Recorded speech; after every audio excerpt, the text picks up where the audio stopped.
When thinking about modern conveniences, the Amish way of life might appear like stepping back in time. However, they aren't entirely opposed to technology.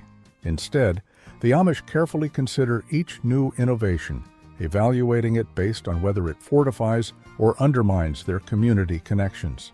Gas-powered tools are sometimes acceptable, particularly if they benefit the community as a whole. Electricity sourced from the public grid, though, is generally rejected because it fosters excessive reliance on the outside world.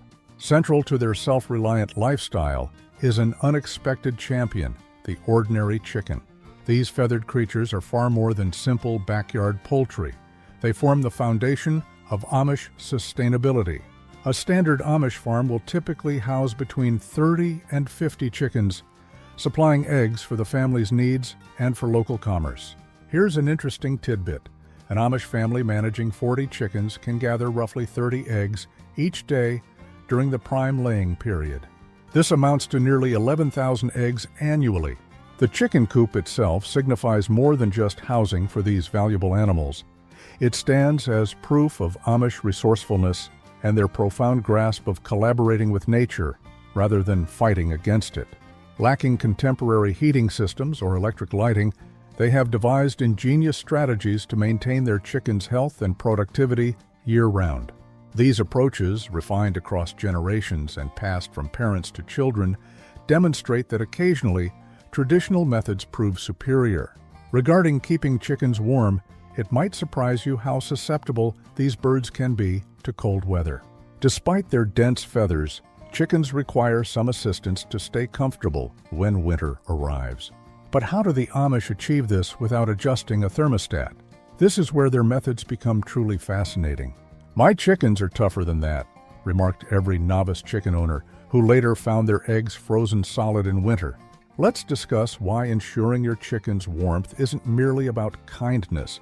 It's essential for their survival, and yes, for those valuable breakfast eggs. Here's a startling fact. Chickens originally hail from the jungles of Southeast Asia. That's correct. Those robust-looking birds parading around the yard are essentially tropical beings at their core. It's akin to expecting someone raised in Hawaii to feel perfectly fine in Alaska without suitable clothing. While chickens have adapted over millennia, they haven't entirely shed their tropical origins. When temperatures fall below freezing, chickens encounter significant difficulties. Their egg production doesn't just decline, it can cease entirely. And this isn't a minor reduction. Studies indicate that when temperatures drop below 20 degrees, egg production can plummet by as much as 40%. That equates to nearly half your breakfast eggs vanishing. Even more notable, the quality of the eggs that are laid often diminishes as well. The shells become thinner and more susceptible to cracking, rendering them about as effective as a chocolate teapot. However, egg production isn't the sole issue. Cold chickens are stressed chickens, and stressed chickens are more susceptible to illness. Their immune systems weaken, leaving them vulnerable to various ailments. Much like humans are more prone to catching colds when run down, except chickens can't prepare their own chicken soup, there's likely a cannibalism joke in there somewhere. The cold impacts different chicken breeds in varying ways, similar to how some individuals wear shorts in winter while others don parkas at the first sign of autumn. Breeds possessing large combs and wattles, those fleshy appendages on their heads, are especially prone to frostbite. Yes, chicken frostbite is a genuine condition, and it's as unpleasant as it sounds. Those decorative head features aren't merely ornamental, they are vital body parts aiding in temperature regulation. When frostbitten, it's not only painful, but can lead to permanent injury. Here's something that might catch you off guard. Chickens actually require more food in winter simply to maintain body heat. They expend additional calories to keep their body temperature stable, meaning they need roughly 1.5 times their usual feed intake during colder months. For an average laying hen, this translates to an increase from about 0.25 pounds of feed per day to nearly 0.4 pounds. That's comparable to consuming an extra meal daily just to stay warm, although humans often do this in winter anyway, usually involving comfort food and streaming services. The mortality rate for chickens in unheated coops during severe cold snaps can reach disturbing levels. In regions where temperatures frequently drop below 0°, unprotected flocks might experience mortality rates as high as 30% during especially harsh winters. To provide context, in a typical backyard flock of 20 chickens, one could lose 6 birds solely due to the cold. Even more alarming is the long-term effect on surviving chickens. Research indicates that chickens subjected to extended periods of temperatures below 10 degrees Celsius can suffer reduced fertility rates in the spring, even after warmer weather returns. This results in fewer viable eggs for hatching and a slower flock replenishment rate. Understanding the repercussions of cold on chickens isn't just about preventing discomfort. It's about guaranteeing survival and sustaining productivity. When chickens are comfortable, they are not only happier but also healthier, more productive, and more inclined to provide a consistent supply of eggs throughout the winter. A well-cared-for chicken in appropriate winter conditions can still yield around 5 to 6 eggs per week, compared to the 0 to 2 eggs from a chicken battling cold stress. But the crucial question remains: how can one keep chickens warm without modern heating systems? Well, the Amish have devised some remarkably clever solutions using nothing more than rocks and stones. And before you dismiss the idea of heating with rocks, who would have thought rocks could be the key to contented chickens? While the rest of us tinker with costly heating systems, the Amish have been quietly utilizing one of Earth's most ancient materials to keep their poultry cozy. It's as if they stumbled upon the world's original hot water bottle, except it's actually a hot rock bottle. The method is beautifully straightforward. During daylight hours, carefully chosen stones or bricks are positioned in sunny areas or near the family's wood-burning stove. The only product we'll ever endorse on our channel is a book by Claude Davis, a seasoned prepper, detailing 126 superfoods and preservation techniques from crisis periods like the Great Depression and wartime, which are impossible to find elsewhere. We chose to promote his book because we represent the last generation capable of passing these techniques and knowledge of superfoods to our children or grandchildren. It would be regrettable to see this information about highly nutritious foods and crisis survival preservation methods vanish. You can also find a book on herbal remedies by Nicole Apon in their store.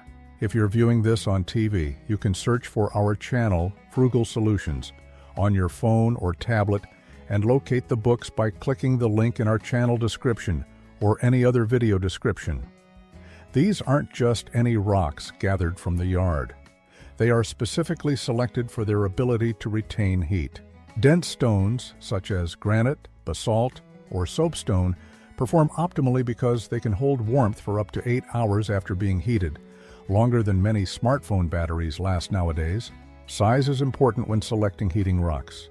The ideal heating stone should approximate the size of a loaf of bread, large enough to store considerable heat, yet small enough for safe handling. An average-sized stone weighing about 10 pounds can emit steady warmth for 6 to 8 hours within a well-insulated coop. Multiply this by 4 or 5 strategically positioned stones, and you have a natural heating system that would impress any modern engineer. The placement of these heated rocks is vital. Amish farmers typically wrap them in old burlap sacks to prevent accidental burns to chicken toes and arrange them around the coop's perimeter. Some ingenious farmers even construct small stone nests where chickens can cluster near the warmth without directly contacting the hot surfaces, akin to creating miniature chicken spas, minus the cucumber water and plush robes. Temperature assessment is done the traditional way, using hands and common sense. If you can rest your hand against the stone for approximately 5 seconds before it becomes uncomfortable, it possesses the ideal temperature for the coop. Any hotter risks overheating the area, any cooler means you aren't reaping the full advantage. This technique, refined over generations, proves that sometimes the most effective thermometer is the one connected to your arm. The heat dispersion from stones generates what farmers term a heat bank effect. As the stones gradually cool throughout the night, they release their stored warmth into the surrounding air. This results in a gentle, consistent warmth, far superior for chickens than the abrupt temperature shifts common with modern heating systems. Studies confirm that stable temperatures between 40 to 45 degrees Celsius are optimal for chicken health and egg production. But here's where it becomes particularly intriguing. The Amish frequently combine this approach with strategic stone placement during construction. By integrating large thermal mass stones into the coop's foundation or walls, they establish a natural temperature regulation system. These permanent stones absorb heat on warm days and release it during cold nights, complementing the portable heated stones. One especially clever method involves constructing a heat wall using dark-colored stones. These stones are incorporated into the south-facing wall of the coop, enabling maximum sunlight absorption during winter days. A typical heat wall might consist of 200 to 300 pounds of stone, providing substantial thermal mass for temperature regulation. During winter months, these walls can keep interior temperatures 10 to 15 degrees warmer than the outside air, even without supplementary heated stones. There's also an unexpected social dimension to the stone heating practice. In many Amish communities, the daily chore of heating and positioning stones transforms into a shared endeavor, especially during the coldest periods. Children acquire the correct methods from their parents, and neighbors often assist one another in maintaining their heating systems. It's like a prehistoric form of sharing your streaming service password, except it genuinely fosters community bonds. The economics of this heating method are also noteworthy. While modern heating systems can cost hundreds of dollars for installation and operation, the stone method necessitates only an initial investment in choosing and preparing suitable stones. A well-maintained collection of heating stones can endure for decades, with some Amish families utilizing the same stones across multiple generations. That's what I call a return on investment. Although this method might appear primitive to some, it is remarkably effective. Yet, stones aren't the sole natural heating technique perfected over generations of Amish farming. Sometimes the most potent solutions arise from collaborating with nature's own processes, and that's where things become truly fascinating. Occasionally, the best solutions are literally right beneath our feet. The deep litter method might sound sophisticated, but it's essentially a clever approach to making chicken manure work for you, not against you. Yes, you read that correctly. We're about to delve into how waste transforms into warmth and why allowing things to become slightly messy can be beneficial.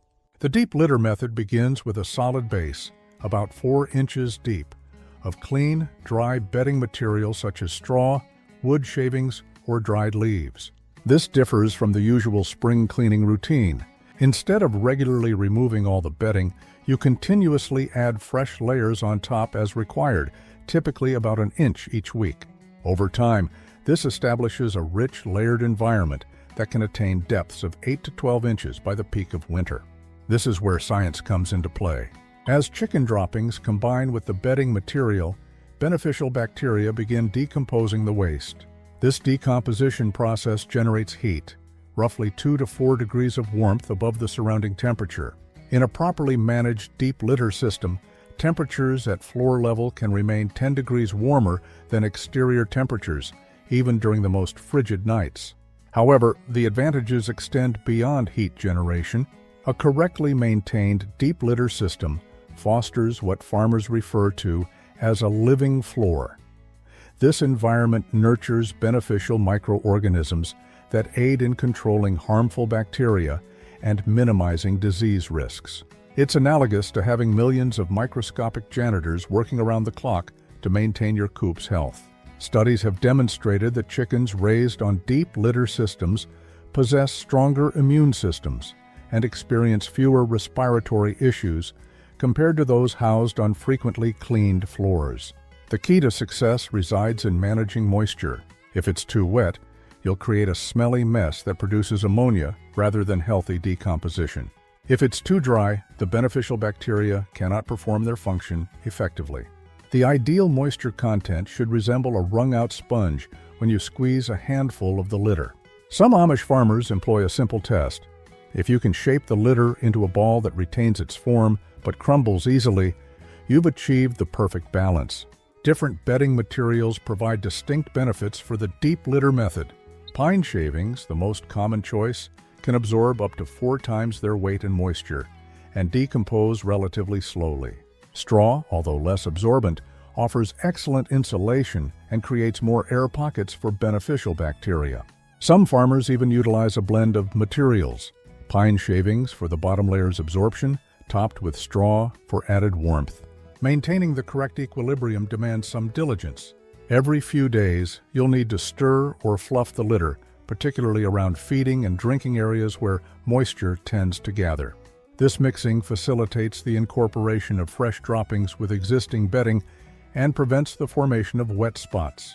A typical 100 square foot coop requires approximately 15 to 20 minutes of maintenance per week, less time than most individuals spend browsing social media during their morning coffee break.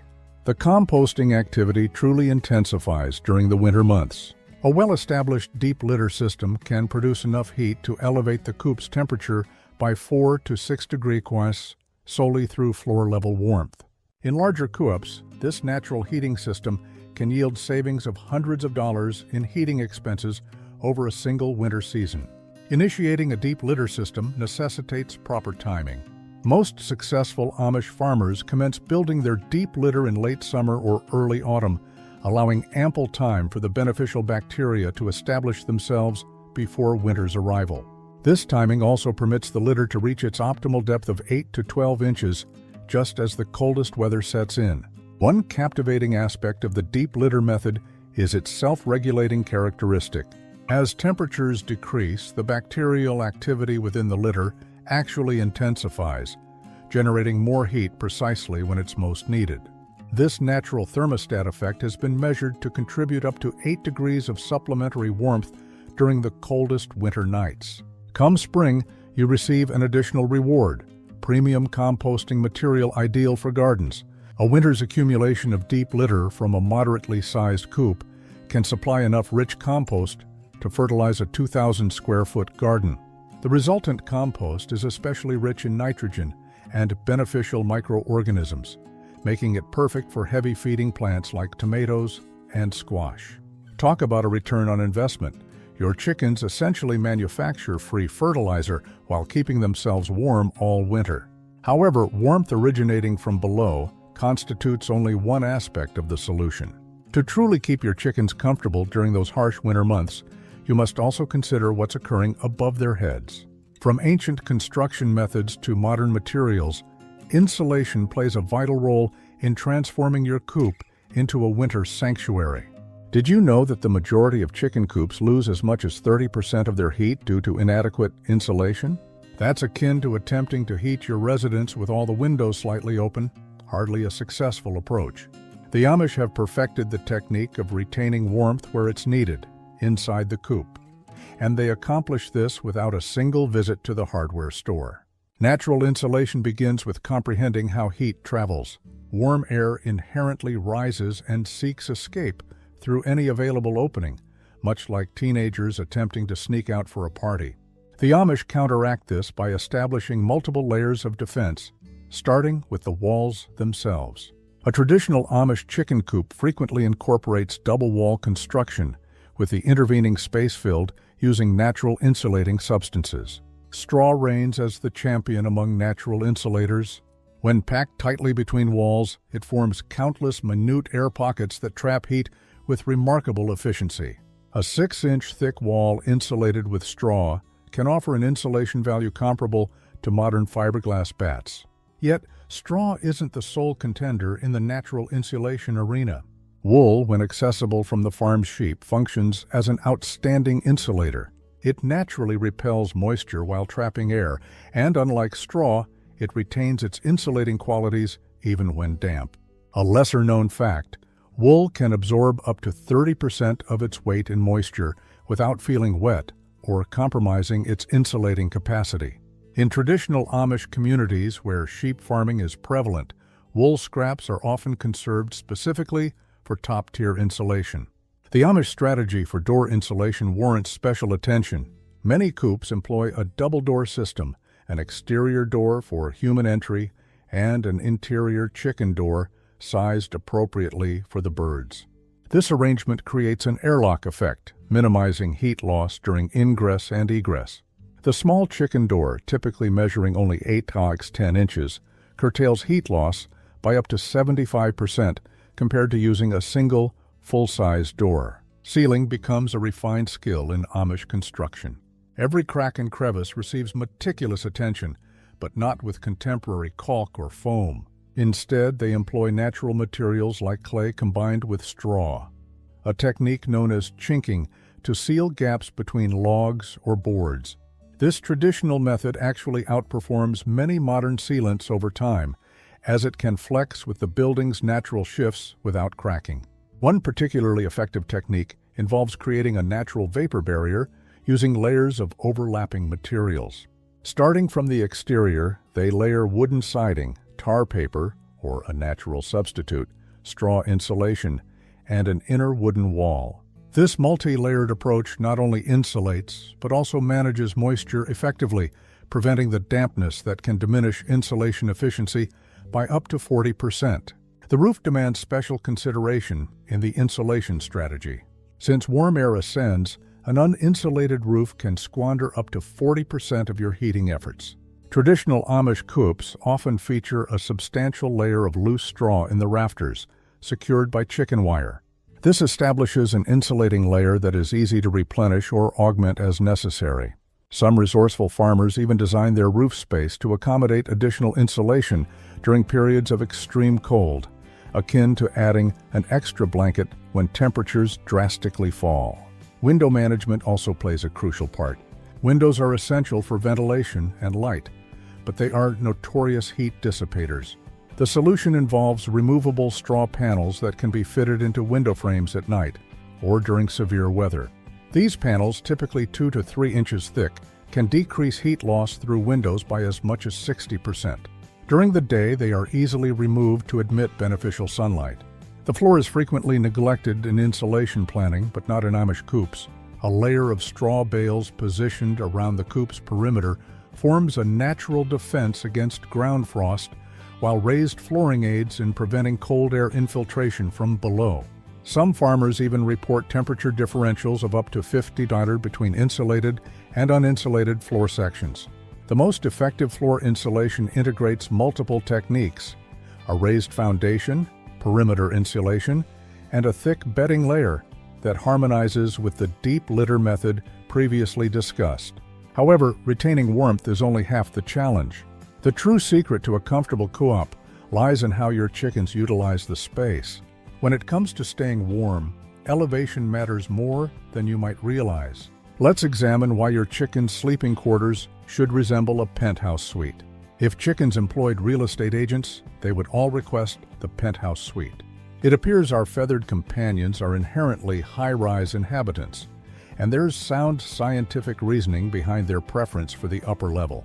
Welcome to the realm of elevated roosting bars, where the simple act of sleeping above the ground can differentiate between shivering and thriving. Chickens instinctively seek higher positions when resting, a trait inherited from their wild forebears who roosted in trees to evade predators. But this ancient instinct serves more than just safety. It's a vital component of their temperature regulation mechanism. Studies reveal that chickens roosting merely 4 feet above the ground can experience temperatures 10 to 15 degrees warmer than at floor level, owing to the natural ascent of warm air.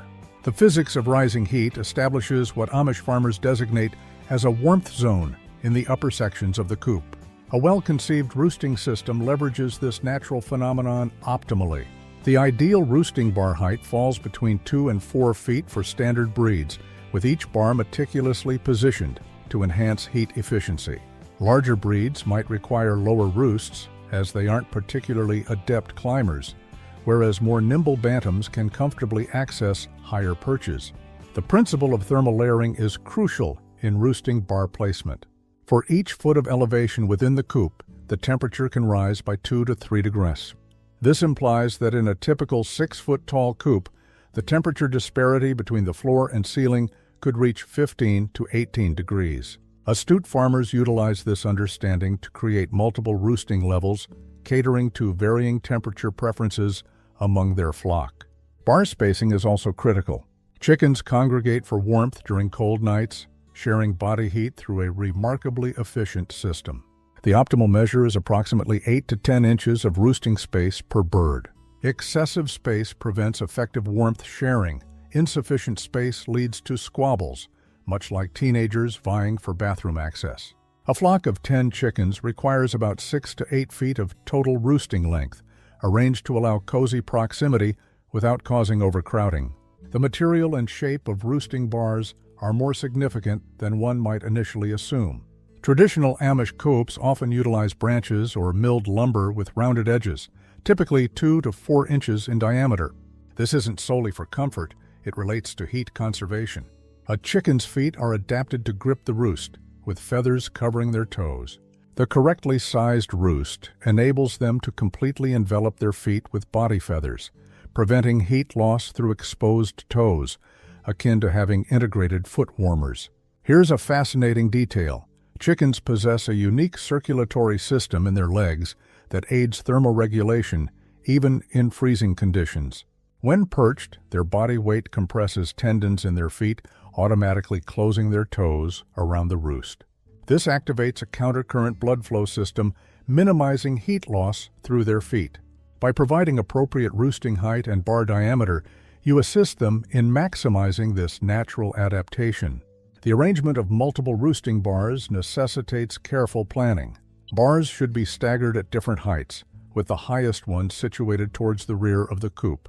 This stadium seating configuration serves several functions.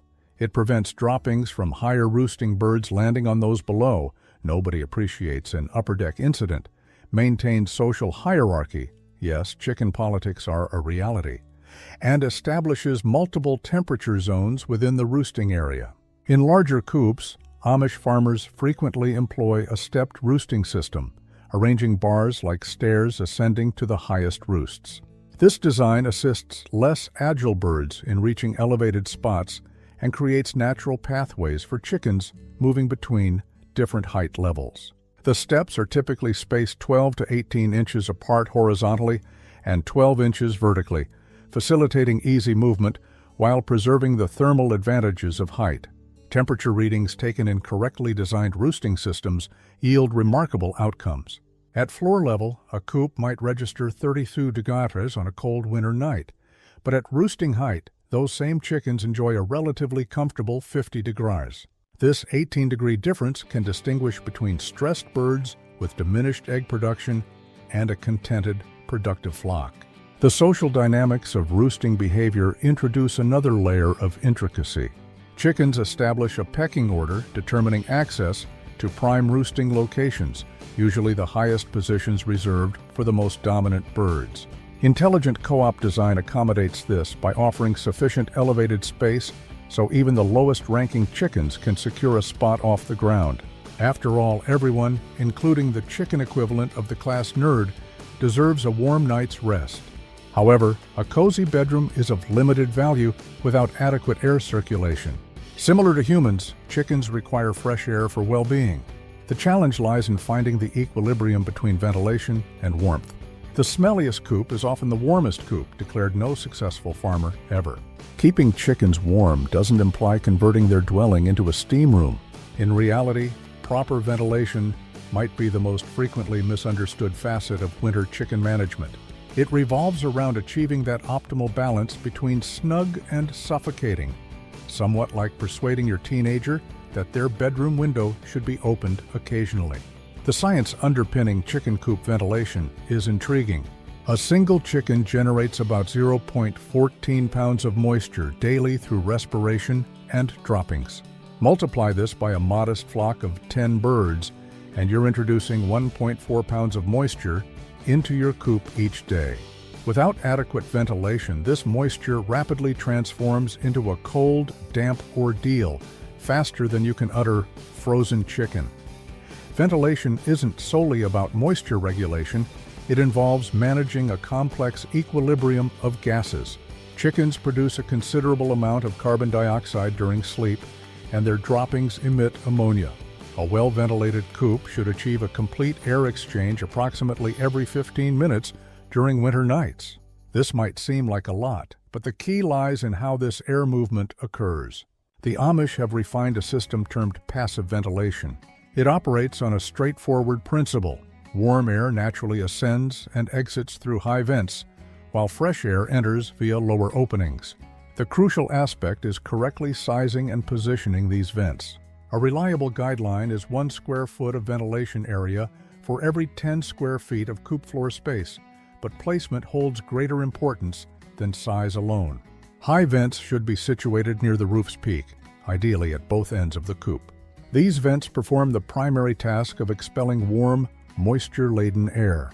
The fascinating element, studies indicate warm air can retain up to 4 times more moisture than cold air.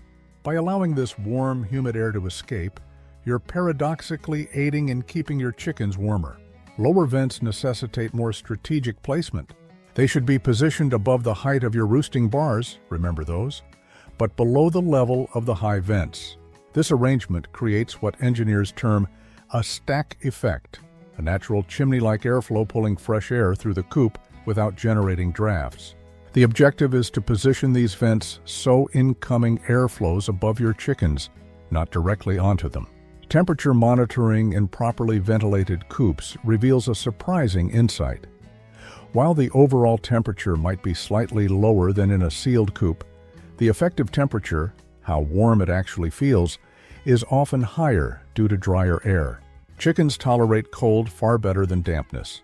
It's analogous to the difference between a crisp winter day and a chilly, rainy one. Adjustable vents prove invaluable during winter. The Amish often fashion simple sliding panels capable of partially covering vents, enabling precise control over airflow. A correctly adjusted vent system should keep the interior of your coop windows free from frost.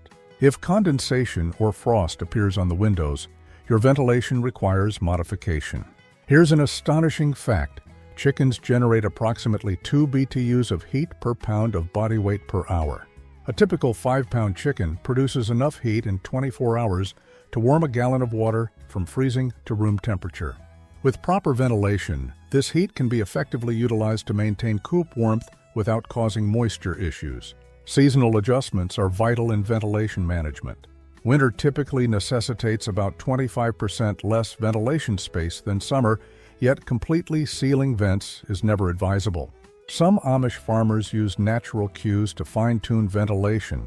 If cobwebs in the coop move gently, air movement is ideal.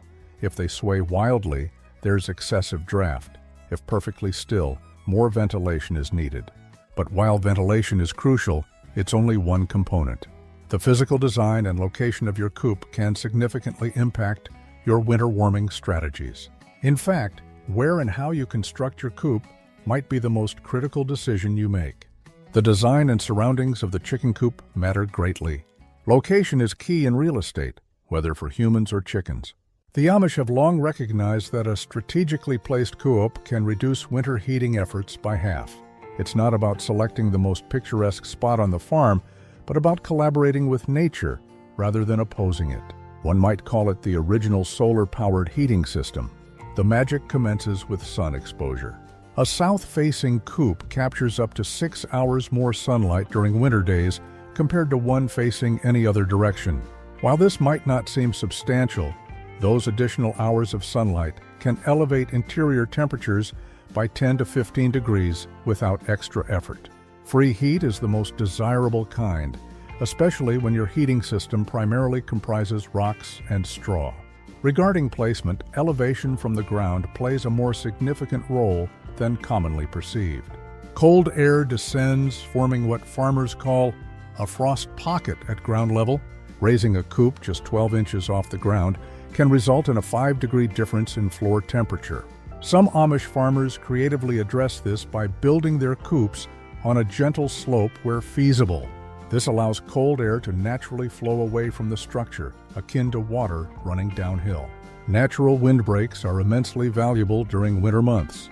A well-positioned row of evergreen trees can diminish wind chill by as much as 75%. An interesting fact, a single row of mature spruce trees can generate a wind shadow extending up to 7 times the tree's height. This means a 20-foot spruce line could shield your coop for up to 140 feet downwind. It's no surprise the Amish often plant these living walls, years prior to constructing their coops. Windows function as silent heroes in winter coop design.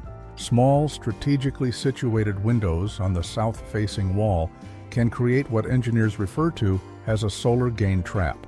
During winter, when the sun hangs lower in the sky, these windows capture more direct sunlight. The key lies in appropriate sizing. Too large, and you'll lose more heat than you gain.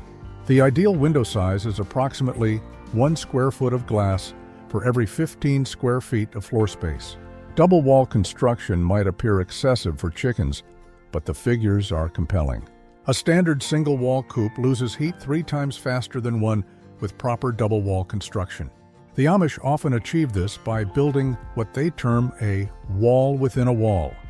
2 distinct wall structures with a 4 to 6 inch gap between them. This gap is filled with straw or other insulating materials, forming an impressive insulating barrier. Snow, believe it or not, can become an ally in winter coop management. When snowdrifts accumulate around your coop without obstructing ventilation, they provide an additional insulation layer. Studies indicate that a 2-foot snowdrift against a coop wall can offer an insulation value equivalent to adding an extra R10 rating to that wall. It's nature's own insulation system, provided free of charge. The roof pitch also plays a crucial role. A steeper roof facilitates snow shedding while creating more interior airspace above the roosting area. This extra airspace functions as an insulation buffer, with temperature measurements showing that each additional foot of airspace above roosting level can contribute a 2 to 3 degree warming effect. Building materials influence thermal performance, though not always in obvious ways. While modern builders might opt for plywood, the Amish frequently use rough-sawn lumber for their coops. The slightly irregular surface of rough boards creates microscopic air pockets that enhance insulating value. Additionally, these boards tend to be thicker than their smooth counterparts, typically a full inch versus the standard 3/4 inch, providing about 25% more natural insulation. All these design features function synergistically, but one final factor can determine your coop's winter success or failure. It's not about the materials or location, it concerns the inhabitants. The number of chickens within your coop might be the most critical calculation of all. Did you know that some of the best winter protection for chickens derives from something resembling ordinary dust? Farm supply stores market it as diatomaceous earth, but most Amish farmers simply refer to it as the good dust, and rightly so. This natural powder, derived from crushed fossils, acts almost magically in keeping chicken coops warm and comfortable during the cold season. This special dust performs 3 vital functions simultaneously. Firstly, it absorbs excess moisture like a highly efficient sponge. If you've ever attempted to stay warm while wearing damp clothing, you understand that dryness equates to warmth. The same principle applies to chickens. They remain significantly warmer when their environment is dry. A single handful of this dust can absorb as much moisture as an entire cup of water. Secondly, it deters those minute pests that tend to afflict chickens during winter. Just as we prefer not to have uninvited guests disrupt our gatherings, chickens dislike mites and lice attempting to share their warm coop. The dust naturally repels these unwelcome intruders without resorting to harsh chemicals. It's comparable to having a bouncer stationed at the entrance of a chicken establishment. The Amish have elevated the use of this dust to a simple art form. Instead of haphazardly scattering it, they've determined precisely where and when to apply it. They concentrate on coop corners where morning dew often gathers, around water dispensers prone to spills, and within nesting boxes where hens lay their eggs. It's akin to knowing exactly where to place doormats in your home to capture the most dirt. Timing is also crucial. Similar to how you wouldn't delay cleaning until your house is utterly chaotic, Amish farmers introduce small quantities of dust regularly rather than waiting for problems to manifest. Most distribute some every couple of weeks during winter, much like how we might vacuum our homes routinely. The dust's efficacy varies depending on the coop floor material. When mixed with straw, it gradually permeates downwards, creating a dry barrier near the bottom. When used with wood shavings, it disperses more uniformly throughout. Some farmers utilize both materials, layering them to collaborate in maintaining dryness and comfort. Here's a fascinating observation. Chickens actually appreciate this substance. Given the opportunity, they engage in dust baths with it, which aids in keeping their feathers clean and healthy during winter months when outdoor dirt bathing isn't feasible. It's like providing them with their own personal spa treatment. And contented, clean chickens are more inclined to continue laying eggs, even amidst cold weather. The most appealing aspect of using this natural dust is its simplicity.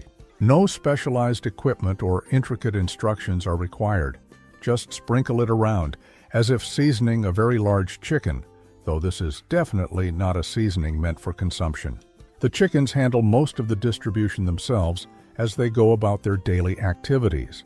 Winter egg laying becomes considerably easier when nesting boxes remain dry and clean. Hens exhibit pickiness regarding their laying spots, much like some individuals can only sleep soundly in their own beds. A dry, clean nesting box translates to satisfied hens and increased egg production, even during the coldest months. The entire process integrates seamlessly into the winter routine on Amish farms. Children frequently assist with the regular dusting, learning the precise locations and quantities needed. It evolves into a family activity, mirroring many other facets of chicken care. And since the dust is natural, there's no concern about over-application. Any surplus simply integrates into the bedding. Utilizing this special dust resembles equipping your chicken coop with a warm, dry winter coat. However, just as a coat functions optimally only if properly sized, a coop requires the appropriate number of chickens to stay warm. An imbalance, too many or too few, can disrupt everything. Speaking of balance, let's discuss why chicken math involves more than just tallying eggs. A crowded coop is a warm coop, remarked every novice farmer before discovering the hard way that chickens, like teenagers, require personal space, although chickens generally maintain cleaner quarters.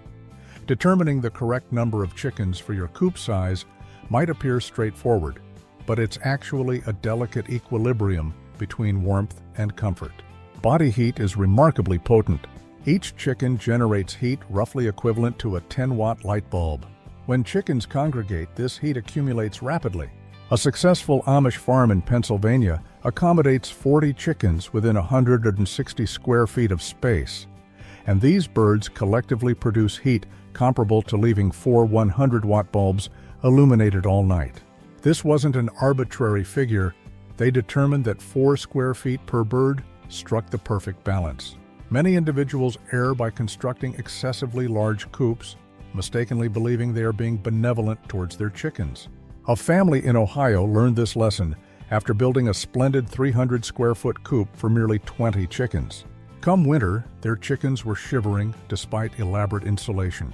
The area was simply too vast for the birds to warm with their collective body heat. Meanwhile, their neighbors comfortably housed 30 chickens in half that space. The traditional Amish adage, "a tight coop is a warm coop," isn't merely a catchy phrase. Achieving the optimal balance entails providing each chicken sufficient room for movement while ensuring the overall space is compact enough for their combined body heat to effectively warm it. Chickens naturally cluster closer together when temperatures fall, forming their own heating system. In a properly sized coop, this behavior aids in maintaining a consistent temperature throughout the night. The Amish have observed that increasing the number of chickens often proves more effective than adding extra insulation. One farmer found that expanding his flock from 25 to 35 birds in his 240-square-foot coop elevated the overnight temperature by 8 degrees, a greater improvement than achieved with an additional layer of straw insulation.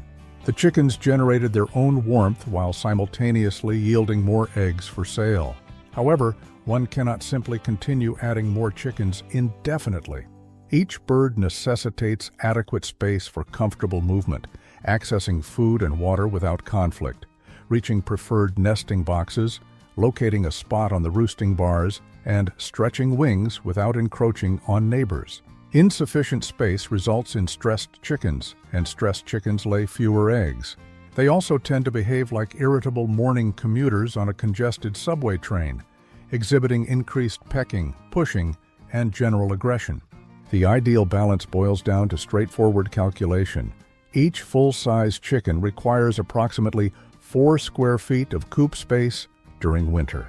Smaller breeds can manage with 3 square feet, while larger breeds might need up to 5. For every 100 square feet of coop area, plan to house 20 to 25 chickens. This ratio ensures everyone remains comfortable while generating sufficient body heat to sustain a cozy environment. Winter presents unique challenges, but chickens are remarkably resilient creatures. With appropriate space management, they establish their own warm microclimate capable of sustaining them through even the most frigid nights. Some Amish farmers have documented temperature differences of up to 15 degrees between properly sized coops and those that are overly large, demonstrating that sometimes less truly is more.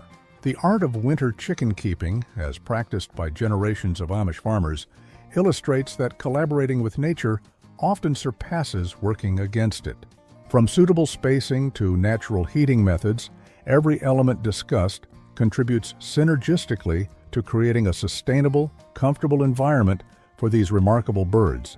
When we comprehend and respect their needs, chickens repay us with fresh eggs, healthy flocks, and the fulfillment of perpetuating centuries of farming wisdom. And there you have it, the comprehensive guide to keeping chickens warm the Amish way.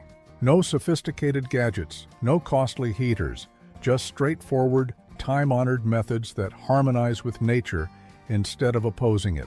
These techniques have ensured chicken comfort through innumerable winters, proving that occasionally, the traditional ways truly are the most effective.